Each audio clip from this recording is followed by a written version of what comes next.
Machiegni kendo nyakwara Mugia Jwang' e tielo mar ariyo e twak marwa e chenro mar duond rawere okinyi makawuono kama ntiere kae kod yawuoto nagi kaachiel kod nyo nagi. Mbaka ma pod wamedo goyo en kedo kod yedhe mamero ji ahinya nyate kind rawere ma pacho kae. Kaluwore kod nonro mar Nakada, rawere matindo ema thoro tiyo kod yedhe mamero ji, kendo nitiere rawere moko ma koro yath osaso dendgi kaluwore kod tiyo asasa kod yedhe mamero ji e pacho kae. Ang'o manyalo bedo ni dhiro rawere mar mondo mi oti kod yedhe mamero ji e pacho ka? To gin kaka rawere okenge mage magiparo no winjo bed ni kao mar mondo mi rawere kik yud yath kata yedhe mamero ji machiegni kodgi, mar mondo mi rawere odag ngima makare. Kaluwore ni tiyo kod yedhe mamero ji ketho ngima rawere kendo osemiyo thoth rowere owito ngimagi, kata moko kuomgi owito kata tije kaluwore kod tiyo asasa kod yedhe mamero ji. Okinyi makawuono yena mar mondo mi arwak welo mantiere gode studio okinyi makawuono. Antiere kae kod Justus Ochieng' ma en japuonj machiegni ahinya e twak mar okinyi makawuono. Justus, wendo machielo nyakwara Mugia Jwang' antiere kae kod Evans Ouma. Evans Ouma en jagoro mano mar Oka and Hoseka machiegni ahinya Evans e twak mar okinyi makawuono. Antiere kae kod Barbara Akinyi. Barbara Akinyi en ja ohala machiegni ahinya Barbara e twak mar okinyi makawuono. Ageno ni chieo maber. Bende antiere kae kod mano Steve Loch, jakedne rawere machiegni ahinya Steve machiegni e twak marwa. Antiere kae kod Kiki Stacy ma en japuonjre mane mbalariany mano mar UON kata The Nairobi University bore Nairobi ka machiegni ahinya twak Stacy kachiel kod Cecil Ouma ma en jachak Africa Retold. Giduto gidwa miyo pachgi gotudore kod gino momiyo rawere donjo e tiyo kod yedhe mamero ji asasa e pacho. Kadwa nachak kodi Cecil Ouma machiegni ahinya twak mar okinyi makawuono. Nyalo bedo ni ang'o mamiyo rawere mathoth ahinya donjo kata chako tiyo asasa kod yedhe mamero ji e pacho kae, Cecil? Erokamano ahinya Joyce. Nyinga kaka jowinjo iluonga ni Cecil Akoth Ouma. Aya e gweng' mar Homa Bay County, Waondo. To wach yedhe mamero ji is now a serious issue. In fact, onengo bed wach ma wawuoyo kuome sana hasaka. Nikech iyudo ni wan kaka rowere waneno ka yedhe gi gin, we've normalized using yedhe gi. Waneno ka gin kawaida. Kiyudo ka ng'ato tiyo gi yath en kawaida. So it's no longer an issue. Kasto giyudore kumora mora very easily. Some few weeks ago, osiepna moro nolalo apiko. To nwa timo investigation ma wayudo ni apiko ni no kwal gi vijende moko around that area. To ne wayudo ni negitiyo gi njaga nikech kanyo ne en kumiuse njaga. So nokalo kanyo gapiko odonje ot owe apiko e ot to nokoloro gate vijana gi oluwe okawo apiko. So kane wa report case ni ka police dong nuatemo investigate jogi joma uso njaga go and the supplier, the drug lords, but onge gima notim. Koro yudo ka nyaka police monego bed ni protect wa tiyo gi jogi. Matinde ni onge ondamo manokaw kata ne joma noyud ka uso njaga gi. Onge ondamo manokaw. In fact, negithiano nwa ni onge kumunyalo tero wae. Koro apiko lal vijendero koro kwalo ji nikech as a result of effects mag yedhe gi neno to onge gima wanyalo timo. Gichiemo gi OCS, gichiemo gi police mane stations ka. So otek to kuonde mi use yedhe gi yudore kumora mora. Inyalo wuotho some few meters but okinyal koso kumi use yedhe gi. In fact, iyudo ka kata wan vijende koro wauso gi. Ng'ama oki expect kabisa ni nyalo tindo giket kata rasta. Inyalo yudo nyako majaber kan kamae but kipenja ni in gi shash.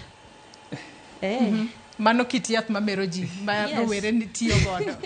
Yeah, kasto another thing mamiyo watiyo gi yedhe and just as I've said, normalization. Kineno kata wende matinde waneno. Wende manyaka president mielo. Sisi ni walevi. Wewe ni mlevi na nani? Matinde no bedo normalized. Makoro oken gino ma ipando kata. Adani mak parono gi kanyo yena mar mondo mi arwak Justas e twak okinyi makaone. Justas ka rwaki e twak intiere kae kaka rawera to bende in japuonja ma puonjo achiel kuom skunde mano bore Nairobi ka. In kaka japuonja marawera ma bende koro nitiere kod jopuonjre machiegni. Nikech wang'eyo ni tiyo kod yedhe mamero ji oken mana mar jopuonjre manitiere kuonde tiegruok mamalo mag mbalariany. Aloso kod Liki Ila mano director mano mar Nakada. Wacho ni jopuonjre kata mago ma johigni 12 osechako tiyo kod yedhe mamero ji e pachoka. Ang'o madhiro nyithindo matindo kata rawere e chako tiyo kod yedhe mamero ji? Justus. Okay, Madam Joyce, yedhe ni abo categorize into two. Nikech nitiere kaka yudhe tiyo kode gi kaachiel gi joma dongo. Yani mano joma koro yudhe. Koro kama bro wuoye sana en kaka yudhe tiyo gi yedhe mamero ji na gi kaka nyithindo betibro nade tiyo kode kabisa. Koro kaka sebedo kanene in terms of kaka yudhe kaachiel kuma ntiere nitie weche mang'eny momiyo ji donjo e weche ma yedhe mamero ji.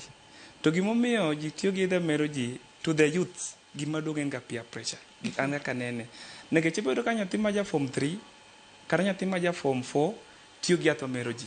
To gipenye gimiyo tiyo gi yath mamero ji to ok onyal kata lero ni. Oneno ng'ane ka tiyo godo. Koro mano en ang'owa peer pressure. Kaso mar ariyo kendo ng'ato chako dala obiro university to kosebiro university to kako donjo ni to osiepe ma en godo te tiyo ga ng'owa yedhe mamero ji. Koro bedo ka nyathini odonjo iye ka kokia ni the outcome mar yadhni en ang'owa. Koro an kang'iyo yedhe mamero ji ni gi perspective ariyo gi peer pressure e gima nyowa kaka wan yudhe sana. Mano kaka ng'iye an. Peer pressure ne nyowa kabisa nikech kosiepna ma kata ka loch tiyo gi yath to loch ti masiyo go pile iboyudo ka loch soya yadhni. Ng'ama chielo ka tiyo gi yadhni to mano osiepna wuotho go pile ka pile iboyudo ka soya yadhni. The other day nitiere case mano chopo officer ma nyathi ma ja grade 10. Nyathi ma ja grade 10 okel ni madho yath kendo en gi cocaine.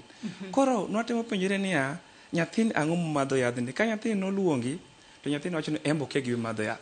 To noyudo kanye? Be nutimo kata penje ni yath ma kama nyathi ma ja grade 10 oyudo kanye? Koro kane watemo luwo wachni kabisa to yudno nyathini no yadhni dala. To dala kucho kano penjo ni osiepeni in gin ng'a gin dala kucho. To iso osiepe ma en mana ng'ane osiepe gini kanye gisome skul ma kama. To madhe ga sadi o madhe gotieno go madhe gi samoro koromo during holidays. Ko we came to realize ne gimamiyo yudhe ma teenagers tiyo gi yedhe is now peer pressure.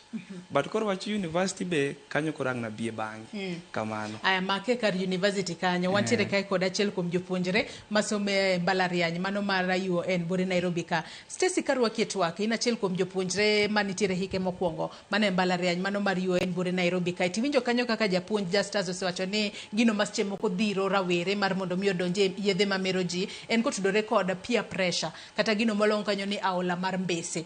E mbalariany kuma isome be iseneno weche mag tiyo kod yedhe mamero ji to in kaka Stacy paro ni ang'o ma adira dhiro rawere mar mondo mi oti kod yedhe mamero ji? Stacy.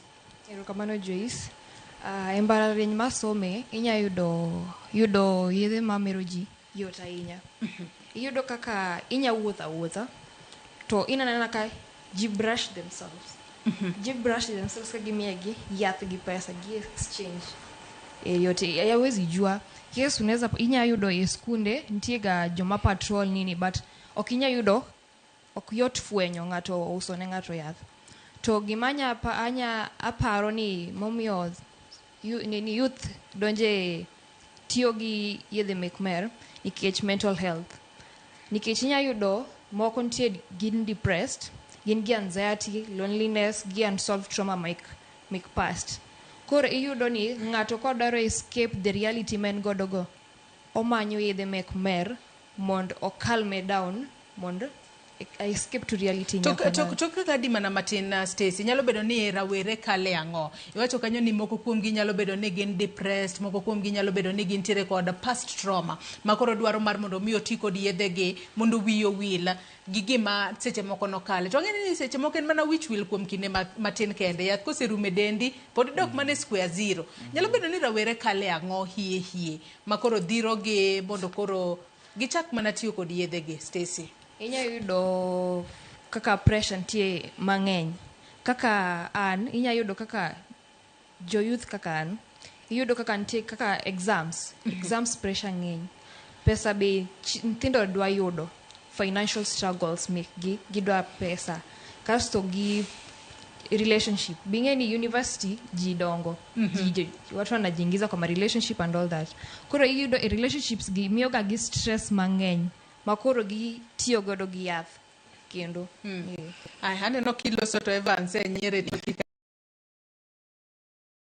sin korka kore nyalo bedo ni ang'o madhiro rawere in kaka jagoro mano mar Oka and Husika matene utemo kelo rawere machiegni ang'o ma nyalo bedo ni dhiro rawere gi hie mar mondo me oti kod yedhe mamero ji Luis erokamano an Evans Generali awuo Saiko Nyango Kasipul koro awinjo ka nyaminwa wacho ni wayuti relationship mano kana adwa mana rao kanyendo amba asomo at the University of Nairobi aneno kaka dhano tiyo gi yath Joyce gima sani timore e pinywa ka ama timore e Kenya the problem kaka nyaminwa wacho ni gigi okaw mayot yath sani yude ok struggle mondo yud yath kidwa yude iyudo ni ng'ato ya kata mana okodak e area no oya wachi ni ng'ato ya kata Mombasa ng'ato oya kata dala to biro ka sani ochopo ka sani ni tup to seng'eyo kumiuso minyalo usne njaga momadhi omiyo gigi okaw mayot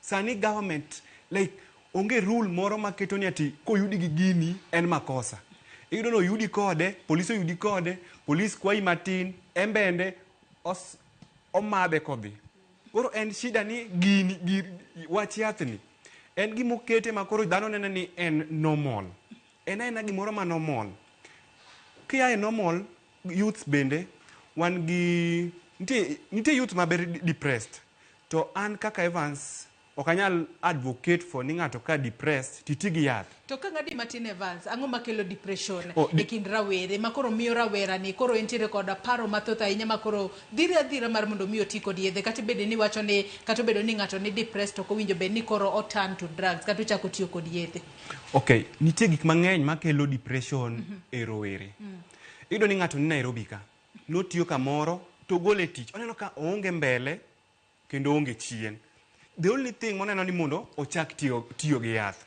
kane ane University of Nairobi na yudo gik moko mag work study gi koro natiyo work study sama ok this class tane work study to chieng' moro godhiambo custodian omako a student first year gi njaga ka omadho njaga ma wiyo jany kabisa yani ok awach ni wiyo jany en grasta apani ng'e ng'any omadho njaga ka en koro konwa loso kode custodian cha ting'eni jok ma wacho ni joma dito gi en odwa mana otere mbele odwa motere tangise ni apana wanyalo winjo kijana ni at least obinya ni ang'o miyo madho njaga style mo madho njaga ni kapok itere mbele mondo at least wayude ni en gi shida mane ka nyathi nobet kodwa piny nogonwa mbaka mung'iswa ni ati family ne baba gi mama gi break up ng'anyalo oro ne kata fee kata chiemo mochamo onge kata pesa monyalo chamo go gimoro skul ka onge koro osiepego we mako yudo mamadho njaga go nikech njaga to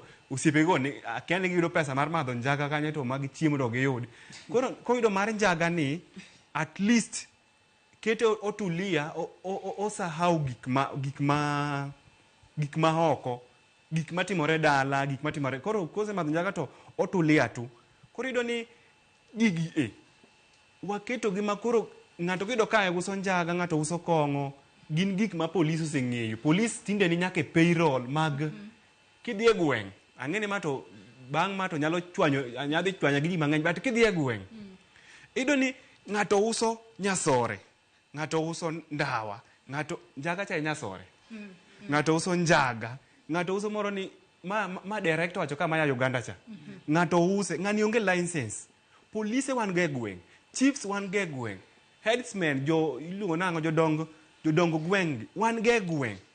Polis biro ng'ang'a ni gini to ketho gweng'ni, gini rach. Polis obede payroll mar jakong'o, obiro imiye odhi imiye chieng' moro aneno nyaka kaka polis manego biyo mak ng'ato pok oyudo ka wuon ng'ani dalani onge, orito mondo miye asoya ka ema madho kong'o kobet piny gi jogo. Manyalo bedo ni mage gik ma koro seche moko thiro, Yeah. lwenj kedo kod yedhe Ng'ato koneno ka gino timore, ato ka polise ema madho koda kong'o, onyalo madho moninde ot, moninde liyo. Iwacho kanyo makare ahinya, kendo yiena mar mondo mi arwaka ne Steve etwak. Steve, in korka kori, nyalo bedo ni ang'o momiyo waneno ka sani koro nitiere medruok mago mag rawere matiyo kod yedhe mamero ji. Ang'o manyai winjo kanyo ka jomoko wacho ni en seche moko nok mag tije, wechego mago mag dang'ne, mag paro kata depression. In korka kori ipare nang'o, Steve? Erokamano ahinya Joyce. Mokwongo an iluonga ni Steve Lochete ka e mbalariany mar Kenyatta, awuod Kasipul, South Kasipul Ward. Ka gi dala gi yada connect ma dala gi ma school kae. Kaka rawera mathin nikech ok anya discuss gima pok atiyogo. Koro nasetiyo gi yedhe mamero ji. Koro ana discuss gima ng'eyo. Kata ka wacho example, it is a very raw example. An ase reform, ase the rehabilitation losa maber, medo wach Nyasaye manokonya, mawarora, ma wechego naweyo. Mano ber Koro mano ahinya. madibiro sar solution. Nyasaye kanya na mede mathin. Koro kobire mbalariany, an nok ang'eyo ni yedhe mamero ji, ng'eno ka wan e gweng' kocha cha, gik machalo ndawa, nyasore gin gik mimadho kikuo kipando. But kwan donjo e mbalariany mar Kenyatta kae, kumise nyasore ni ei school, kumise ndawa ni ei school, kumise kong'o ni ei school, ono student annex center. Koro yudo ka en culture, mano culture, kidonjo e mbalariany mano gima normal. Then to samia e dala kocha cha, wa interact gi nyithindo mopogore opogore. Mano be makelo kendo ma mix station kendo. Yudo ka yudo nyar okuyo moro, nyar kamba moro, nyar lango moro. Yudo ka nyithindo gi mer seriously. To mondo ibed osiepe kata mondo ibed in one vibe, nyaka imadh kong'o kaka gimadho, kata nyaka imadh nyasore kaka gimadho. Gin kidok dala kocha chandruok nitie, ng'ato nigi chandruok ne mopogore opogore. Koro gimomiyo ng'ato nyamadho, gimomiyo ng'ato tiyo gi nyasore, ng'ato tiyo gi ndawa, kata ng'ato nyalo tiyo gi kong'o, en kaluwore gi chandruok kata chiedh nade mag ngima ma ng'ato ka ng'ato kadhe kinde ka kinde. To let me refer to kuro kaka Kenya kae, sani waneno kaka economy tek. Gimomiyo ji madho ndawa, gimomiyo ji tiyo gi yedhe mamero ji Kenya kae sani en kaka ngima be tek. Sama ngima tek eka chandruok nitie. Kata kidok e weche magera, sama weche magera tek, nyiso no ngima tek Kenya. To ka ng'adi mana matin, ngima tek, matine ni rawere onge pesa. Rawere kara golo pesa kanye? Mano mar tiyo kod yedhe gi. Yes, ngima tek, pesa onge ofuku. Pesa mag yedhe gi to wuok kanye, Steve? It is very simple, Joyce, nikech ineno ni yedhe mamero ji bila ma director wacho ka ni nya chamo, to kiwinj kata ng'ato chamo yath. For example, with Onge harufu. with cookies, ochalo mana cake kata biscuit kamae. Sama ichamo with cookie, anya yude gi 50 bob. Tend gima dhi keta off the whole day. Iwinja maber.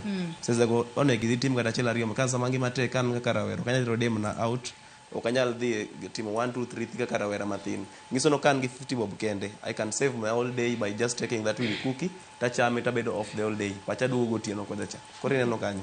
Yeah. Babra, in korka kori, in kaka ja ohala mwantiere godo, nyalo bedo nang'o madhiro rawere e tiyo kod yedhe mamero ji? Erokamano Joyce. Thoth gi to sewachi, lakini gimanya medo en mana ni jonyuol be mapok awinjo ko omul, jonyuol be nitiere kaka ochangia matin kuom yudhe tiyo gi yedhe mamero ji. Gimomiyo dawach korka jonyuol nikech tinde jonyuol tindo wene jopuonj sana tij nyithindgi. To unlike jonyuol machon, ne gin ga so keen, ne giluwo ga gine mag nyithindgi sana. Kaka nyithindo mantiere mbalariany kaka jowetega ginya wacho kae, janyuol kosero nyathi skul to en mano koro kodwa ng'eyo. Emomiyo ang' ne ng'ato many siling 50 to nyiewo go yath otigo mondo sustain the whole day. Janyuol en koseoro nyathi skul moko go wacha gine kaka ong'eyo. Koro an anyawacho jonyuol be o neglect nyithindgi sana.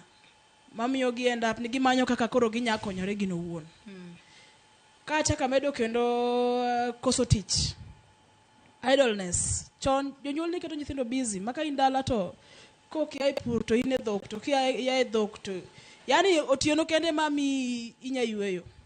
lakini tinde iyudo ka nyithindo gina idol ma kiwuotho tidhi romo gi kod youth romo kodgi kamoro amora.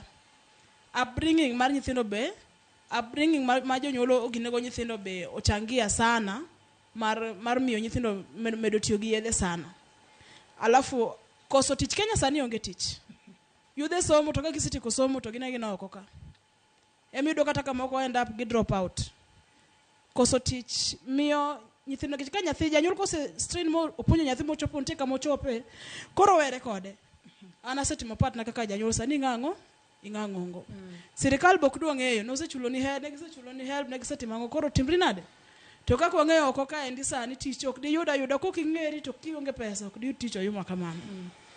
To ntie jonyuol be mana kaka dokor ka jonyuol be no ko punyo nyithindo ginya kata go ohala kaka wan gini gi. Wano kama gite koro wacho ni we watimre nade. Yudo ka yudhe koro gidhi gilal gin girito ng'ato manyo tich. In the process mar manyo tich ne mango timre nade.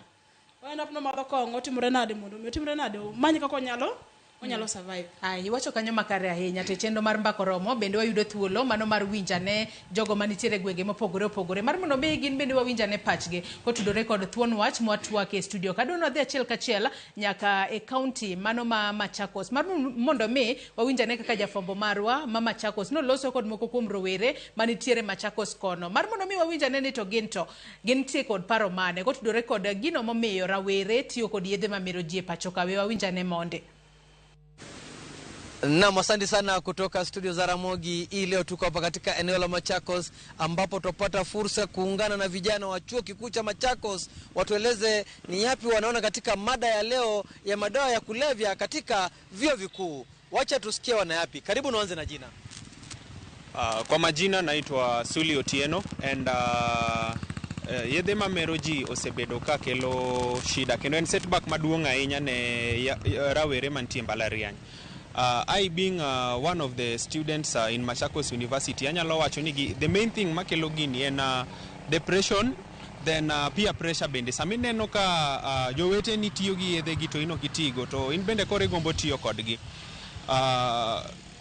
Depression bende iyudo ka yudhe mang'eny ama students mang'eny ama rawere mang'eny kale weche mang'eny sana makoro gitiyo gi yedhe mamero ji ni kaka coping mechanism. Koro en kwayo wani government kanyalo bende intervene seche moko to gikelo programs kaka youth drug abuse sensitization, gikelo events kaka engaging the youths mondo ging'eni ang'o machando youth sana. Ero kamano. Nyinga Elvin Soliech, japuonjre mar mbalariany mar Machakos University. Ka wuoye wach mar yedhe mamero ji ma rawere ma osedonje, rawere matindo osedonje kwa kiwango mamalo e piny e Kenya masani, moso king'iyo universities magwa e Kenya duto. Anyalo wacho ni gino ma dhiro rawere mondo donje tiyo gi yedhe mamero ji ni mokwongo en koso gima ginyalo timo. Koso gimoro ma ginyalo timo in the course of the day mamiyo giyudo thuolo mang'eny ma gibedo idol madhiro gi nyaka gitim ang'owa nyaka giti gi yedhe mamero ji. Mar ariyo aparo ni rawere gi kiwuoyo kod gi mos rawere gi kale gik matek e ngima. Omiyo rawere gi pondo kuom yedhe mamero ji gi mondo mi giyud kaka ginyalo wil gi chandruok gi mari ma pile pile. Omiyo akwayo sirikal mondo wek ninde wach mar yedhe mamero ji ni ok wanyal bet gi Kenya mar rawere mere ni mara kiny wadhi koso Kenya ma wiye nyalo paro. Anza na majina alafu tupe maoni yako. Aniluonga ni Orombe Richard, wasomo e mbalariany mar Machakos University ka kendo ada wacho ni weche mag drugs gi osehinyo nyithindo kaka wan gi youths nikech waneno gi within Machakos koni, waneno gi Kenya mzima kendo government oningo get initiatives mondo ogiket youths obed busy through employment mondo wayud kaka youths bedo thuolo maber ma ka gidich mok gipar weche mag drugs gi kendo wach machielo kendo en gik makelo youths gi mondo obede into drugs gi en kaka peer pressure kuom youths wa kendo ma waneno kaka chamo gigi wambe watemo mondo wadwa ni wabil gik ma jogi bilo gi ma osebedo ka hinyo nyithindwa gi kendo wakwayo government mondo okel practice gi teaching moko gi initiatives gi base mondo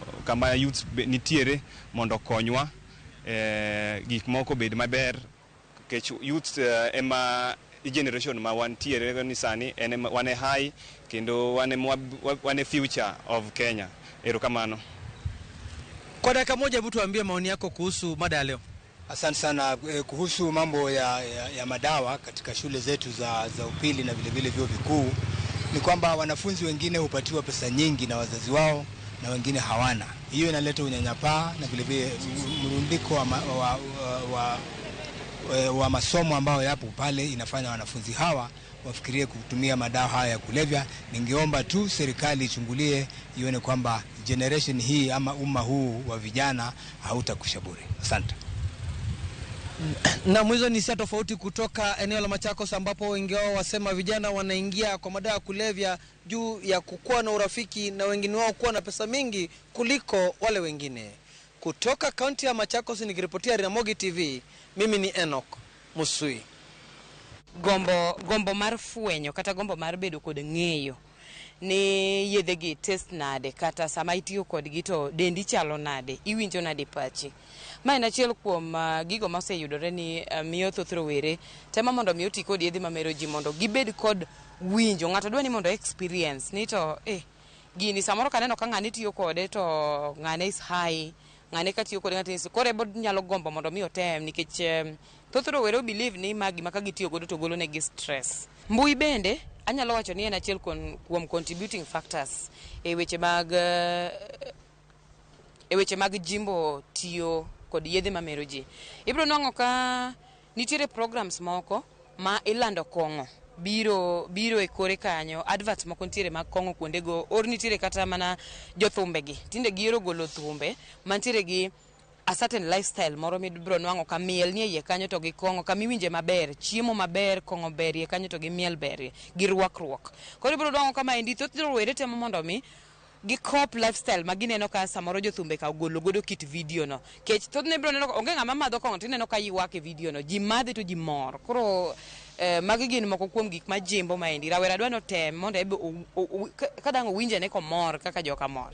Da ber mondo mi organizations kata sikunde o introduce programs moko e sikunde ma iluongo mentorship programs moko ma puonjo rowere rach mar tiyo kod yedhe mamero ji. Aparo ni manendo nyalo miyo rowere bedo kod knowledge moromo, gibedo kod ng'eyo moromo e seche ma gidongo. Pok obedo ng'ama ng'ogo, lakini koro chako romo gi topic ni endi chon kapod odongo, ma koro ko obedo ng'ama is above 18 years to ng'eyo madhara mag tiyo kod yedhe mamero ji. Medo keto bende chike mager, maybe ma nyalo regulate consumption mar alcohol, especially among joma tindo. Bende aparo ni manendo nyalo bedo achiel kuom reasons, nikech kwa yudo ni dhier bedo ni bech kong'o ni tin nyaka kong'o minyiewo 30 bob 20 bob, mano miyo rowere kata maonge kod tich onyalo struggle to onyalo yudo pesa moro matin monyalo kata moko ma miuso in quarter minyiewo siling 200 ka. Rowere mang'eny nyalo access gi, nikech ka ng'o dhi ogo mjengo siling 200 orome quarter tibro nwang'o ka seche ma koro nengo kong'o idho bro bedo matek kabisa, kata bro mono gi, kata nyalo duoko chien rate mar kaka gi consume yedhe mamero ji kata kong'o. E chikwa mar Kenya kaendi wasega bedo ka wang'eyo ni ng'ato kosechopo higa 18 mano koro en ng'ama adult, iluongi ni ng'ama ng'ongo. Waseng'eyo ni kichopo higa 18 koro ng'ama ng'ongo nyalo experience gik ma jok madongo timo. To aparo ni ponono kinyalo med chik, inyalo chor chik mar higa 18 chop nyaka 21 mar tiyo gi yedhe gi, bende nyalo bedo maber, nyalo duoko piny the anxiety mane kind rowere mondo mi ng'ato chope 18 years mondo chak tiyo kod kong'o. One thing ma hinyo yudhe kata joma tiyo gi yedhe mamero ji kaka nyasore en availability. Koro availability ne kaka nyasore wa ma yudore e border wa ma porous ni, nyasore is readily available. Koro the availability mar drug no emomiyo thoth joma tiyo gi yedhe gi tiyogo. Then the next issue nyalo bedo peer pressure. Samoro ineno ka most of these youths, their peers tiyo kode, to that curiosity mar ng'eyo ni to ng'ama tiyo gi gini ang'o miyo tiyo kode, in the process mar tiyo kode cha obedo addict, mochako abuse such that drug. Then moro anyalo wacho nyalo bedo samoro be apart from peer pressure nyalo yudo ni ineno ka surrounding ma ng'ato grow up, samoro ng'ato grow up ka wuon gi tiyo gi some of these drugs, environment mar those people who are around kanyo tiyo gi this drug. Koro ng'ato nyalo penjore to ang'o miyo jogi tiyo gi gini, do ng'ama nyalo tiyo kode mondo ane kaka jogi fail. Koro mano can lead to the abuse of such substances makoro dhi ketho ngima ng'ato. Kaka Migori ka law enforcement agencies onengo ket measures mag ensuring ni our porous border is well protected mondo nyasore nyasore ma kalo kaya yo Tanzania kabiro Kenya ka obedo blocked mondo youth kik bed gi access mar yudo nyasore mostly manyalo bedo ni bedo abused Migori ka.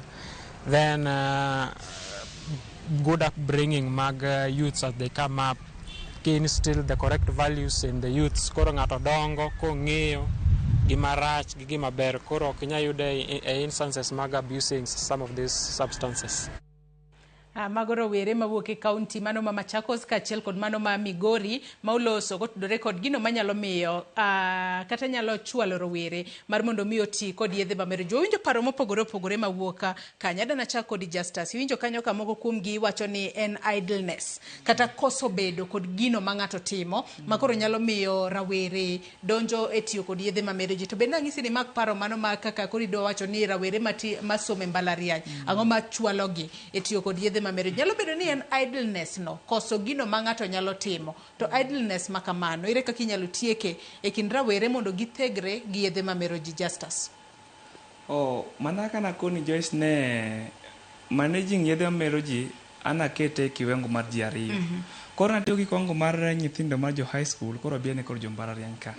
Jo mbalariany ka anaka anene mokwongo kidhi mbalariany ng'ato ng'e gimotere mbalariany donge ng'ato ng'e dalagi. Koro anaka anene ng'ato dhi mbalariany as a solution to me, ng'ato nego kumoaye so that by the time idonje group moro kata ng'ato dhi kawi ne en osiepne ng'ene ng'ani bo dwaro gima dwaro cha gima ng'ani dwaro dend gol bo dwaro gima dwaro chande. Mano mkuongo. Kas mar ariyo kendo machaka neno wamanyo alternatives mamoko manyalo ketowa busy kaka joma nitie mbalariany. Kata mina ne mbalariany that is some years ago nantiere university, lakini gima natimo anto pok atiyo kode. Pokatiyo kode but asebedo mentored sama osetiyo kode. Yath osetiyo yath ng'eny koro yath ng'eny tiyo godo. Koro asebedo gi osiepe masekonyo mowuok kanyendi. Koro gima na atimo nanyiso jogi ne find another alternative ming'ene kiparo kong'o tiparo gini. Kaka youth university nitie gik moko kaka sports exercise, nitie kaka seche moko their community service minyalo timo ka intie ang'owa ka intie mbalariany. Sama involve yourself in activities at least in a day, sama ni nyadhi involve yourself gi ng'ama racha already ang'owa odiochieng' oserumo. Koro kaka ki godhiambo idhi mazoezi, odiochieng' class, kiyudo ka ntiere hustle moro minyalo dhiye ng'ani dhiye, ka osiepe mi ntiere go osiepe gi be imanyo osiepe madhi gi online. Actually kwa timo kamae Madam Joyce tang'eno niya yedhe mamero ji wabodo gede piny kaka nanene. Kasto mogi kabisa ne vijende matiyo gi yedhe mamero ji ni iwacho ga aneno ka ng'ato wacho ga ni gik weekend to let me prepare my liver. I prepare your liver ting'e the harmful effect mare. Ang'eni tiyo kode to ber ndi lakini ok obi sustain for very long period of time. Obedo kodi matin kaso tok mano idoga hali nicha. Koro kata bed ne in mana gi which kind of stress or emotion, agombo ne mondo mi wa find the appropriate way. To appropriate way ni en imanyo jomo winjore manyalo konyi, imanyo osiepe maber, imanyo something maketi busy mondo kik ipar. I'm a good example. Last year August ne an depressed sana. Ma osiepe na moko nyisa no mera japuonj biateri kuma stress gole.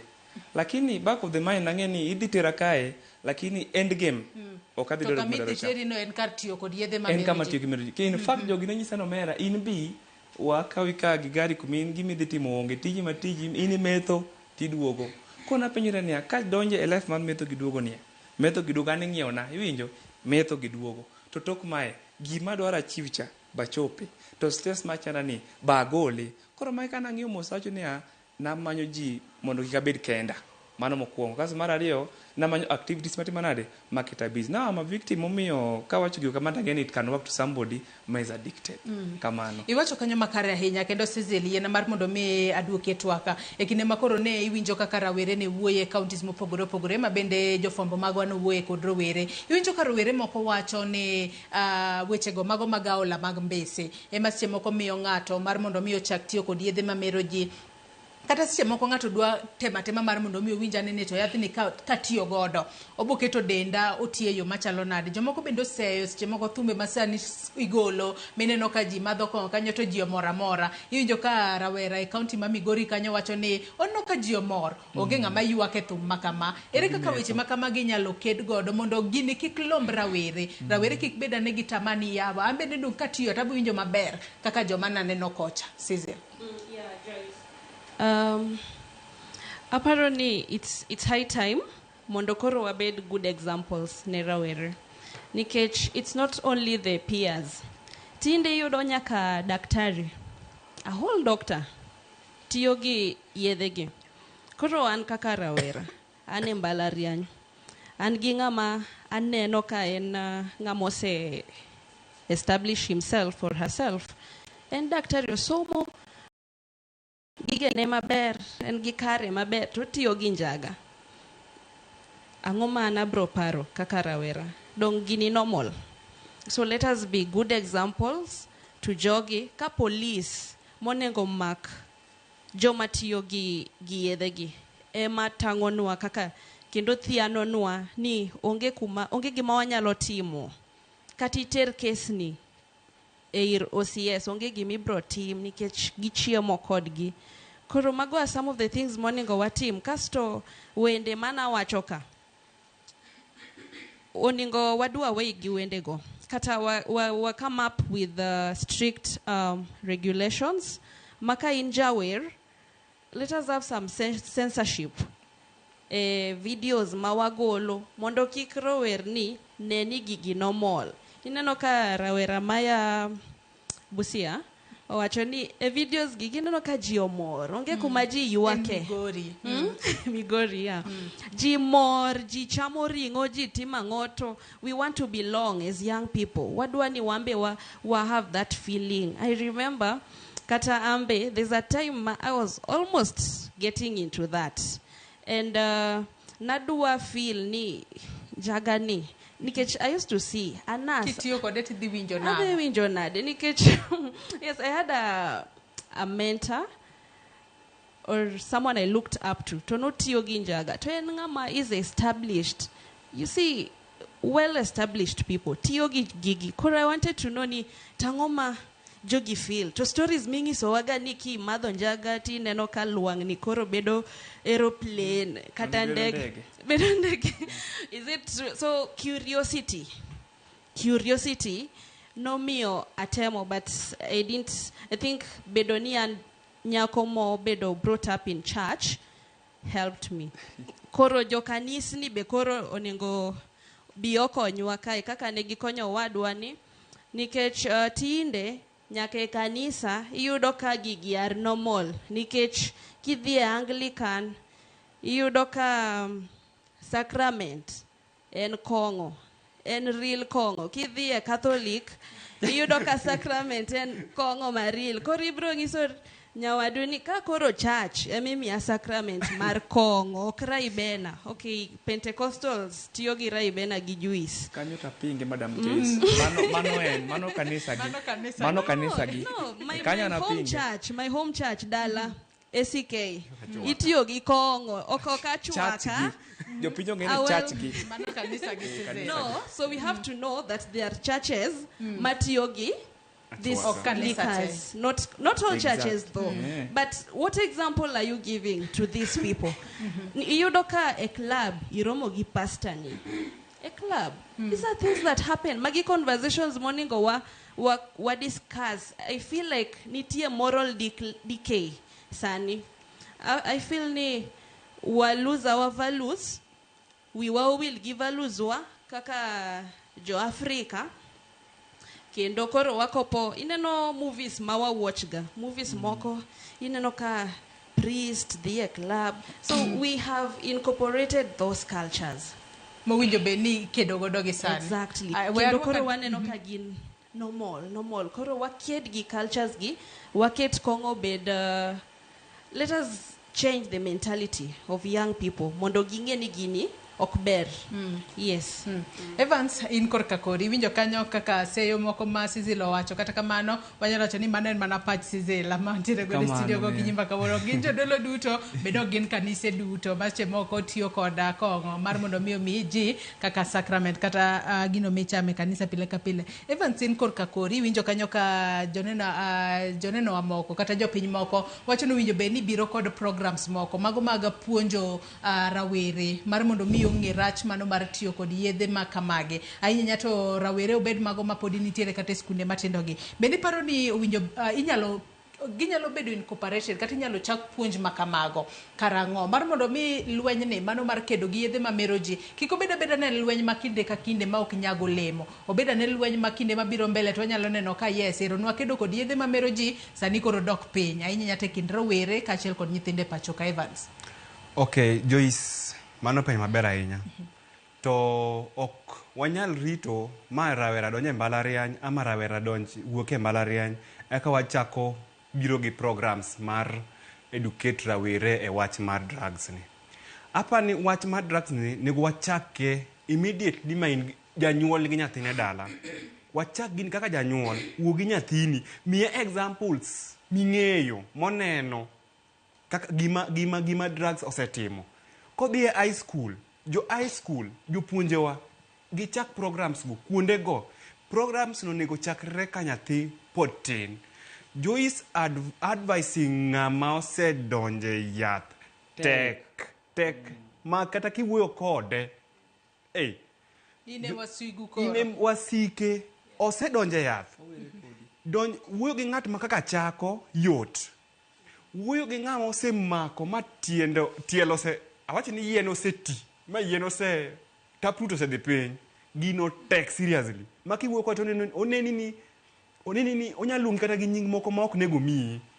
An mbalariany ka donje awach ni ing'eni donje mbalariany ikia ji to jok mimiyi kaka roommates gi bok gin jok moko muyago gweng ok gin jok ming'eyo gin nang'ina jok mubiro romo go kanyo skul omiyi osiepegi dhano mer to immediately migiso gini anto kamer gichako ne giluonga ni ok imer ija soya in pastor ma jadwen ma yes ajadwen but koro gise mi nying kamara moro mok imethe ma jasoya ti jadwen to in jakwath ma jadel monte mana shida ma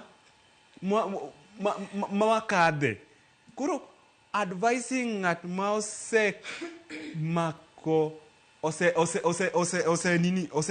awacho ni ene climax mar metho okoyot en gima koro dwaro rehabilitations mane director wacho kagika. But groups miwacho mar advising people cha ober kaka ng'ato dwa chako metho. Nikech kidwa chako ng'ato dwa chako metho ama ng'ato gombo metho ama ng'ato wacho ni wala nyasore gi ng'ato wacho nyasore to wacho ni onyalo puro puodho eka Kennedy. Do ng'amba nyalo temo madho nyasore ni. My brother, idhi dhi nikech gambo gi madho. Tin samoro idhi gi wich rach. Idhi soe. Koro en mana ni groups miwacho makara director no wacho kaka groups go wamany gichakre from primary level wang'is gi imigi example mi jogi luoro ndalo mane wane high school ne nitie jok moko mane miyoga advice mag tuoche mag kaka HIV tuoche mag kaka kahera tuoche maricho gi to niketo akeni ben uketo ni pichni moko makineno kia kanyo kata ring'o kidwa neno kata yani kinene kata mana nyara ng'ato tinyo nyaka wiyi isenena gichacha akeni tinde gige matinde onge koro wachak gigo eko ka ng'ato poko odonjo nikech kidwa chako gigo ka ng'ato osebede kuku gole nyalo bedo matek in Evans okabi advice mi to wuok. Ine jaricho koro. Ine jaricho. Yena mar mondo mi arwak Stacy etwas. Stacy wacho kanyo ne mbalariany kuom ranyisi mbalariany mano mar UN kama isome. Ino ni jopuonjre tiyo kod yath to bok inyal ng'eyo sama yedhe gi usore. Wacho ni lwedo gwenyore mana matin to ng'ato sekao pesa to ng'ato sekao yath makamae. Steve bendo wacho kanyo ne nitiere kuonde mag uso yedhe gi. e campus kacha kata mbalariany kacha bende paro ni telo mago mang mbalariany ma pacho kae bende gi tema diera mar kedo kod yedhegi ahinya ka otudore kod mago ma jopuonjre uso kigen kachiel kod kuonde mag uso yedhegi obed kata kongo mamoko kuom gi uso nyaka student mess mayudore campuses mopogore opogore. Stacy kamano inyayudo iskunde moko iyudo ni accessing the drugs are very easy.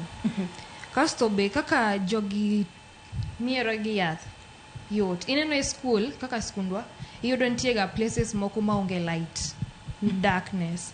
Kidhie nini kamoro iyudo ka students obet kanyo, moko metho, moko yusre gi yath gi jok moko hivyo.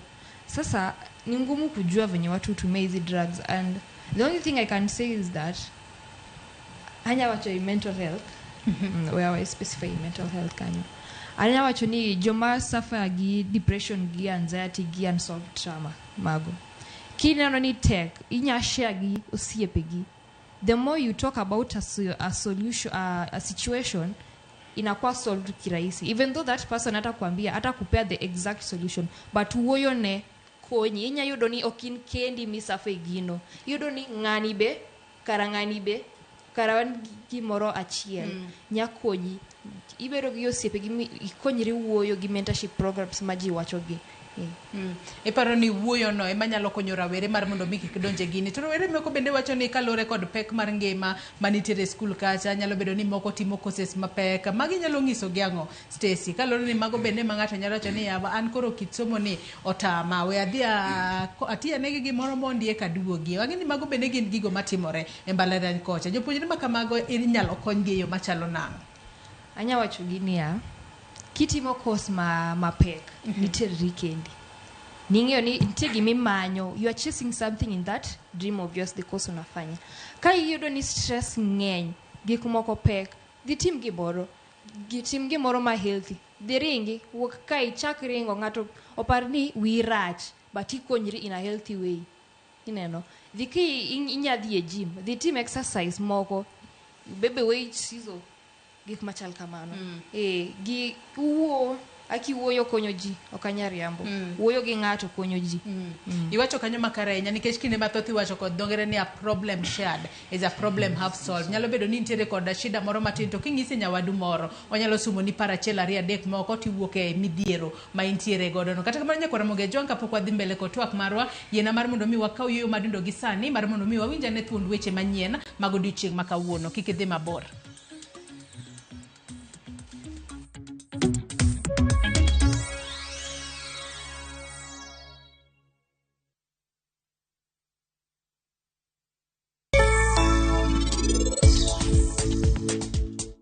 Okay, Gulo, owadwa, an nyaka na bie nyasini. Ing'eyo, jaodini, sakasa enong'iya e yo moro mok donjna maber. Mano nyiso ni niti sechako chich gi Vishal. Abo timango. Kata kamano kirach kaka naparo, ing'o maber? Okane ka ini rach kaka an naparo cha. Adie. Ini rach ahinya. Adie. Kare anado parra kama nyake sadi. Anabro timo kamae. We anade wuo gi Vishal ne dichiel.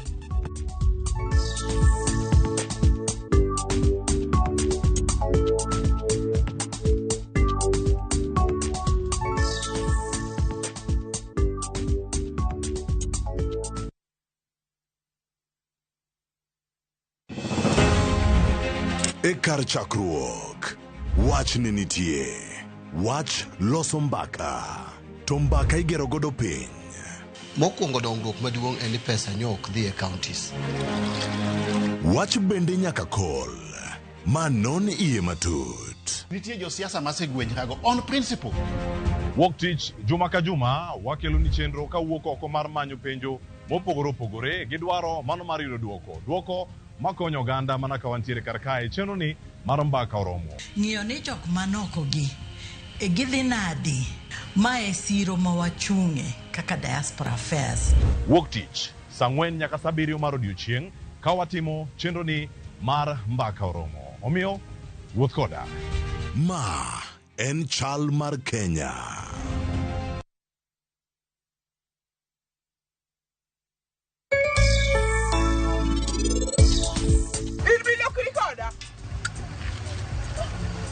Nyako chia. Urukoda. Dako ni milore nade. Refisha ushinde.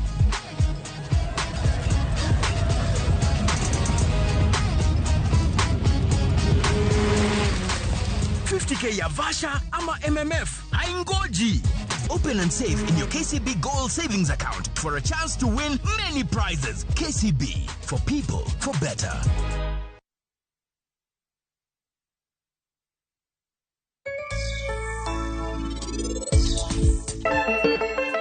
Penja laktar ko kalira Ramogi TV kawa wacho ni ngima en mwandu. Nyinge Ruth Otieno. Chaduongo kunya koso solution. Wuoi wadu no die mimi wuok e ng'wech. Ang na ket sin kama kuibamba yo kawuondi.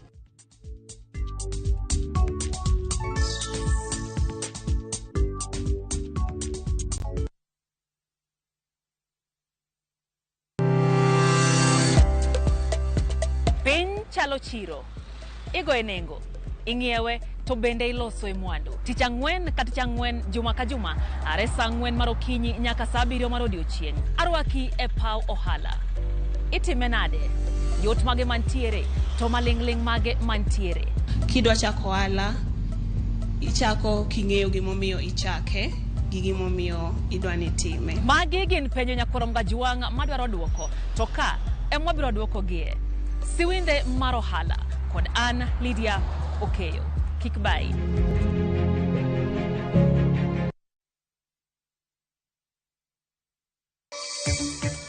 Mama Aida Odinga osingo mar nywako lwedo ajenda mar rito alwora e kinde ma bendo lando ni mwandu mage romo $500,000. I'd gone to pick my uniforms. Then Sister Melanie called me. She was telling me I'm supposed to remove my hijab. I told her this issue is being handled by Miss Ogenga, so the school father called me at the liturgy. He was telling me that that is a Catholic school.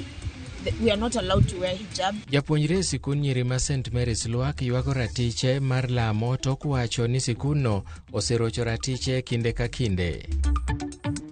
Manen gavana ma Migori Okoth Obado ogolo ler ni ne ok onego Sharon Otieno kendo doho nyaka gol nyinge e burano.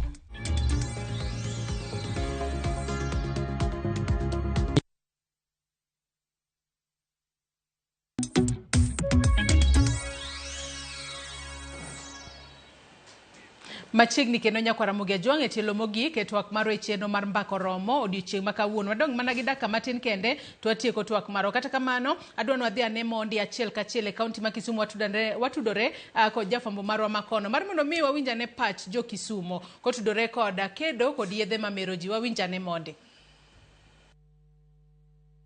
Erokamano ahinya e boma ma Kisumu kawuono watwa gi rowere wakawo pachgi mopogore opogore kotenore gi tiyo gi yedhe mamero ji. Achiel kachiel wadhi nyaka irgi. Gima miyo ojende tiyo gi yedhe mamero ji gigo ng'eny. Mokwongo en ni kijende onge gima tim. Kijende dhi skul to koro gina giranda mane kor gweng' gi chuny bombe. Koro youth koso tich manyalo timo. Momiyo koro gidonje mer kech on gi time mang'eny ma free. Most of the youths use drugs because of peer pressure mostly, because you actually find people posting themselves, pushing each other, ikitu ni poa kujutumie. So some of them just use because of peer pressure. I think just self-control to me, as for example me, I just don't use because I feel like it can harm your liver and stuff, yeah. So just self-control and maybe monitoring by the parents. Some people use drugs because their parents aren't like monitoring them and seeing their every move. Rowere again, gere kaka giwuotho kanyakla. Koro omiyo gijiwre like any pressure ma gibedogo. Koro koyudo ni nyawadgi timo kamae to boda notim kama. Ka nyawadgi madho ma boda notema. Ka nyawadgi dhi e klepe boda no dhi e klepe. Koro pressure ni be emomiyo gitimre kamae. Social media miyo gi interest mar tiyo gi yedhe mag mamero ji nikech e kuno e social media kuno nitiere peer pressure. Awachi ni for example aneno ng'ato ka nigi pesa amba dhi dwaro ta onge gi tich to gima nyalo miyo mondo apunguza stress no mar koso bedo gi tich no nyaka ng'ati atiya gi yedhe mamero ji. Ka isandori ineno ka i-advertise yedhego to jomoko bing'e ni advertise gi marach e mbui kae. Ng'ato nyisi ni nyasore nyalo miyo inyalo chwadi sabu 100%, to iyudo ni ng'ato donjo mochak madho nyasore, kasto bang'e no iyudo ni karo bedo mana addicted, koro gino interrupt mind ne. When you have that constant exposure and mostly when you see somebody having a good lifestyle and those people 1 or 2 times they're using those drugs or substances, most people will try and emulate how they're seeing other youth who are currently doing the drug and substance abuse. So number one key factor that we have to do will, if we reduce the exposure for the youth who have more than enough time and they're not engaged in any activity, and you find them that they are constantly exposed to this social media, they will constantly try to emulate the things that are seeing their peers do, or even other older people that they are seeing, so it acts as a contributor. Tiyo gi mbui osemedo mago nikech ka gipimore gi pinje molony to gineno ni celebrities maoko ng'eny gi chopo kuno nikech tiyo gi yedhe. Kae to kendo nyithindo mawuok oko, college students, ng'eny gi biro ka oting'o yedhe, sana sana nyithi jorochere. Ng'eny gi wacho ni nyaka giti gi njaga, nyaka gitire gi cocaine. Koro nyithindwa gi ng'eny gi gitemo copy nyithindo mawuok oko. Koro yudo ni joka maybe teko mar yedhe makocha opogore gi ma. Koro mekwa gi kotiyogo so giyudo kethruok. Many youths have stress. Maybe they are unemployed. Maybe they have family problems. Majorly the relationships. When they have been broken up, the breakup, they feel that they are lonely, and thus they indulge in drug intake. An kaka ja Kisumo ada gombni adiero ni gobeni sirikal mar county kata national government biro gi mkakati minyalo keti manyalo empower these youths.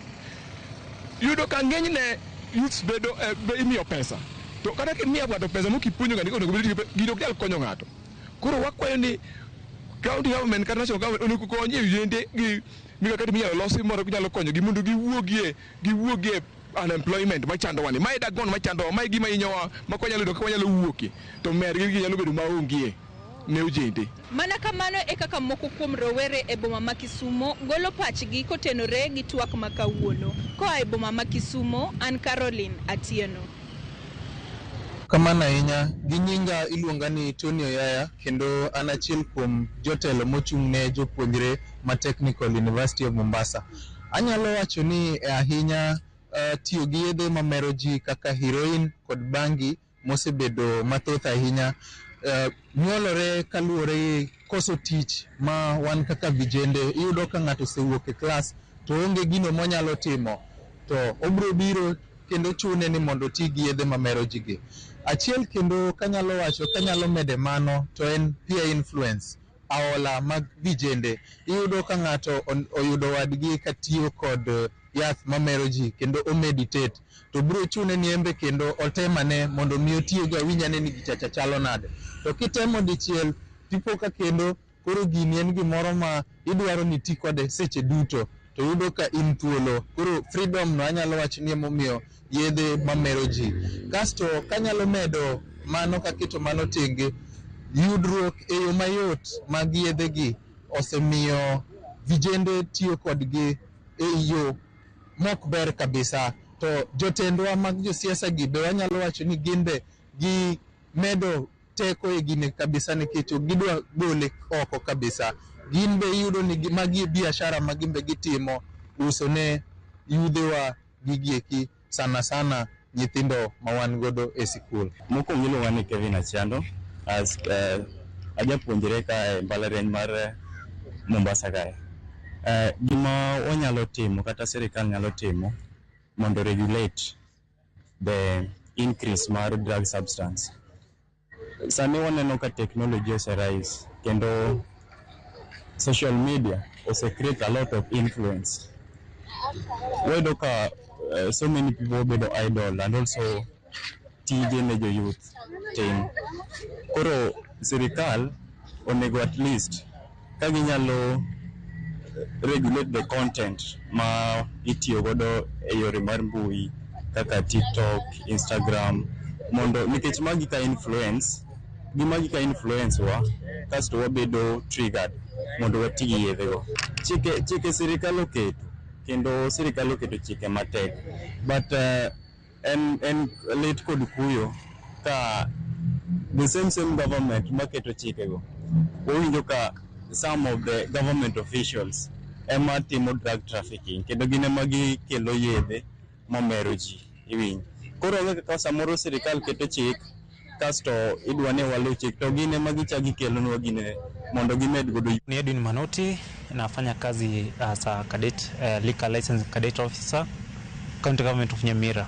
Chanzo ningeweza kusema ni kwamba there is a peer pressure yenye inafanya vijana wanajihusisha na mambo ya kulewa ama kuingia katika dawa za kulevya tofauti.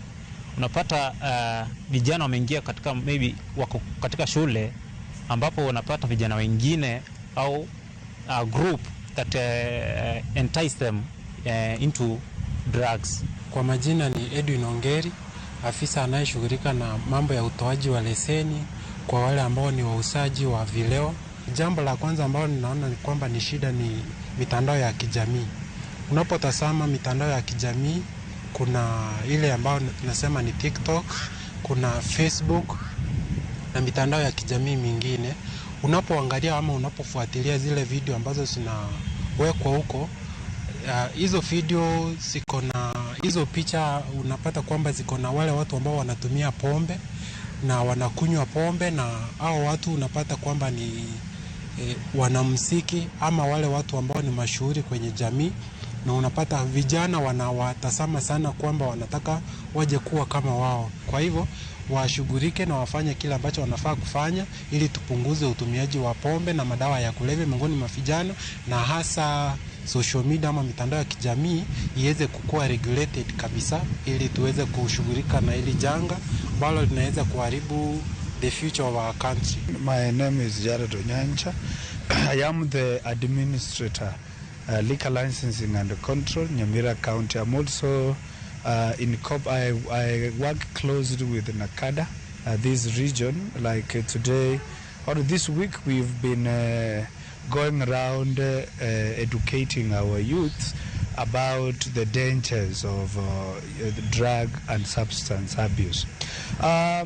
Unemployment, as you've said, could be one of the major reasons why our youths are abusing drugs.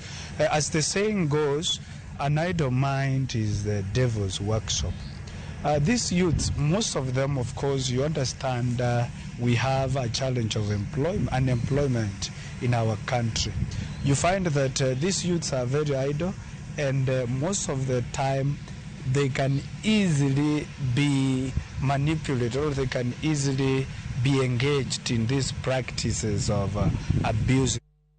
Wawinjo kanyo kaka jofombo magoloso kod jopiny mawuok e counties mopogore opogore kotudore kod lwenja kedo kod yedhe mamero ji e pacho ka. Wadong' mana gi thuolo matin to atieko twak marwa. Steve Loch antiere kuomi kaachiel kod wachni mogik watieko. Ang'o mowinjo bed ni timo mar mondo mi oked kod yedhe mamero ji mbalariany magwa? Iwacho kanyo ni uso nyaka yedhe e mbalariany. Ang'o minyalo tim mapiyo piyo watieko? Okay, mana mapiyo piyo. Antie irony moro maneno kae. Eno ka jopiny ywak bese ga gibina ywaka ni unemployment ema kelo shida ni. To bung'eyo ni yudhe wetewa mane tich ema nyiewonwa yedhe. Joma tiyo yudhe man gi pesa, young people man gi opportunity kata man gi advantage mar tiyo. Koro justas kamae ema spoil ga yudhe maonge tich. Koro ng'iso lo yedhe magi luogo youth ng'ise ni koro biuru madha kawuono kamae. Ano sepega tema tiyo mathindo ema nyiewone wa man waonge kong'o ema nyiewonwa yedhe ema tero e clubs. Koro ng'iso ka wamiyo yudhe te tich to kwa reduce availability mar yedhe gi. Pod yudhe te piny gibedo maber te. Koro wachna my main point en ma availability mar yedhe gi ema onego wang'i. Ng'ino kaka Nyamira ne bino sa joma se normalize wachni. Sani ng'ino kedo gi yedhe mamero ji to ko ng'iyo ne gi akanye. Ber kwa chako ne yedhe gi akanye. Wa exclude ane kong'o. Wang'i yedhe machalo bank, cocaine, shash and stuff go. Wang'i gi akanye, chakro gi akanye. Tidhido ni an adhi blame jotendwa mokwongo. Nyocha kanchi neno ka jatend migawo mar arita kwe ne wacho weche bot mag yedhe mamero ji. to jotelo moko ariyo noa maa Mombasa, machiel be jatend migawo moro ke piny kae, nochung' e bathe kama to nobedo screenshotted to tere X kacha cha, no kano trend, to ne ginyiero, to nokumo sama ne jatend migawo mar arita kwe ni ne kumo wach ne kumo wach yedhe mamero jigi, iyudo ka jotelo ariyo ma Mombasa gi nochung' e bathe ka to nyiero, to picha no trend e social media, dak nupenjiro nang'o ma picha ni trend. Koro to the government official and senior government officials ema timo drug trafficking. Koro mondo reduce availability mar yedhe mamero ji nyaka e mbalariany, nyaka e kor gwenge, ok owere ga chuo, yedhe mamoko go nyaka ber nwachak gi government official jotendwa. Adawu ka jatelo an aspire bedo MCA, to bang' MCA bentie lek ma pod wan go mbele ka. Jotendwa ema richo. Ne wachna mogik. Erokamano. Teka gi kanyo. Nyaka wach Nyasaye nikech gima noloka. Erokamano. An adwa kwayo yudhe te. Kifil ni depressed kendo ikadhe gik mang'eny manyaka itine mana gi drugs. Akwayi ni many Nyasaye, many Yesu kende manyalo konyi. Erokamano ahinya Steve Loch. Barbara, wach mogik kwatieko. Kwatieko an gima nya wacho ni to the national government nikech gini to koro chal ka gibusedhi ahinya nikech ma osebedo ohala ne ji mang'eny. Bro, joma nya deal gi wach ni sana en national government. En kwa nani kanyalo national government mondo donje wach ni mondo kony yudhe nikech magi Kenya makiny. Kwa we magi rumo sani 80% mag yudhe tiyo gi yedhe mamero ji. 20% kende man safe. What about koro higni mabirogo? Koro national government odonje wach ni mondo tiek wach ni gimachielo yudhe ng'ato mana kaka wadano wacho ng'ato ngi kumo wae. Nikech at long last ang nubede peer pressure noto dendien mari ang dog mana dalau daka mogik. Mara mogik be nitiere kaka sani yudo ka nyaka jo drepe mariembo geche gieki ipimo gi endara mondo ong'e ka itiyo gi yedhe kiriembo ga dak gi introduce wach ni skunde mondo chagi ni kata at a primary level, secondary level to university opim nyithindo mondo ong'e mondo mikao sechak pimo gi to giboluor mana kaka pimo nyiri man gi ich. Ang'o miyo moro to bedo excluded nikech ich inyal tiyo nyathi nyanyuolo to kiny to nyathi wuoth idok nyaka skul masomo gitimre nade, lakini yedhe gi ka ginyachako pimo nyithindo at least dhi kelo fear no to nyithindo dhi timre nade. Jonyuol wang'iuru nyithindo wawe weyo tijni ne skunde kende. Jonyuol mondo chak monita nyithindgi are piny. Alafu gimachielo be watieko Barbara katieko mana mogik mana mogik gimachielo be wakon jowete ka nitie kaka inyalo konyo wadu yudo tich kata obed mana ohala ang'o we wamak bede jowetewa kik wabed abeda ni wan wagini nya nyiewo ne ng'ato kong'o lakini nyise kaka onya yudo pesa minyiewogo kong'o no tek. Erokamano ahinya Barbara, erokamano ahinya Steve, Stacy, Evans, Cecil kachiel kod Injustus kuom kawo thuolo maru mar mondo mi wabed kod twak maket kod mae thuolo omayowa kata omayowa wang'wa kata kama mbaka makama pod wanyalo medo goyo mar mondo mi watiegre kata watieg rowere mondo owe tiyo kod yedhe mamero ji. Nyakwara Mugia Jwang' in bende agoni erokamano ahinya kuom bedo kodwa nyaka gi sani mwachopo e giko mar twak marwa e chenro mar mbako romo kedo gi yedhe mamero ji. Rawere ni tegori kod tiyo kod yedhe mamero ji mar mondo mi kik keth ngimoni makiny. Erokamano ahinya kuom bedo kode nyaka nachak chenro sa 4 mar okinyi. Ibed kod odiochieng' maber, oriti masani. Nyenga Joyce Oduor.